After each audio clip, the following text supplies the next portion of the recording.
O siya, bago lahat, ako nga pala si Potpot TV. At ito nga pala yung munti kong kwento para sa inyo lahat.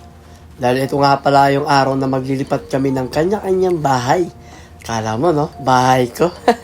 O siya, nga pala kami sa Barangay San Agustin. Shoutout nga pala sa kanilang dalawa. Tinawag na nga lang din nila yung pangalan ko, hindi ko na nga masyado naperinig.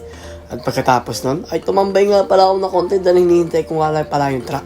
Na kung saan yung truck ay paandar na rin at papunta sa kung saan ay mag-out kami ng mga gamit.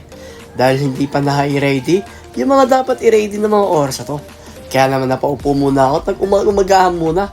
Medyo kape-kape muna ng mga oras na to. At pagkatapos ito na nga pala yung truck kung saan kasama na nga namin yung truck driver pati yung truck ng kanyang napakagandang truck.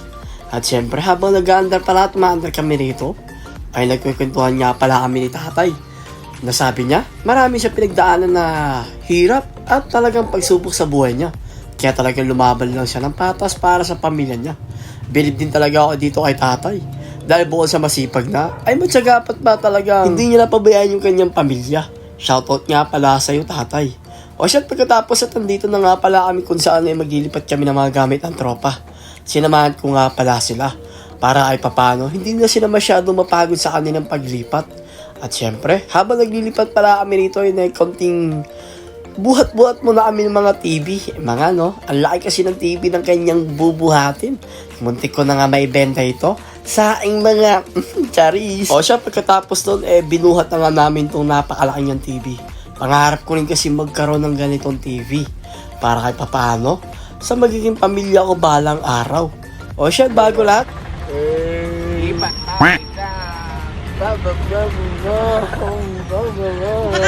kita, ganyan nga lang.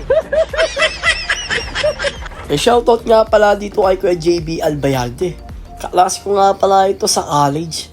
Napakabait at napakasipag na taon to. Ito nga pala yung minsan nagpapayo sa akin, nag-encourage kung ano yung mga dapat kong gawin. Kaya shoutout sa iyo kuya at napakasipag at talagang marami siyang mga payong binibigay sa akin. At kung minsan pinapalakas niya yung loob ko. Sabi niya, magtuloy ka kung gusto mong yumaman. Gumawa ka ng paraan. Kung magkaroon ka ng negosyo kung saan ay magkakaroon ka ng pera mas malaki sa inaasahan mo. Kaya talaga shoutout sa iyo Kuya JB Albayalde. O shoutout, dito na nga pala kami sa Barangay Pamatawan, Subic upang matulungan na namin sila magbuhat ng mga kanilang kargamento. Dito nga pala namin binuhat at inilagay sa truck na napakaganda at napakasipag ng tatay. Unti-unti na nga namin binababa yung kanilang mga gamit dito. Dahil nandito na nga pala kami sa paglilipatan nilang bahay. At syempre habang binababa ko nga pala itong rep na to, iniisip ko na isang araw magkakaroon din ako ng ganitong mga gamit para kahit papaano sa future life at future wife ko na rin. At syempre sa magiging pamilya ko balang araw. Hindi kasi habang panahon, magiging bata tayo. Shoutout nga pala ay kuya na tumulong talaga sa amin pagbaba ng kanilang napakagandang ref. Kaya naman binuhat na namin to, talagang napakabigat talaga. Pero sa awa naman ng Diyos, ay nabuhat naman namin na ibaba itong pinakamabigat nilang ref. Pero grabe, ang daming laman yan.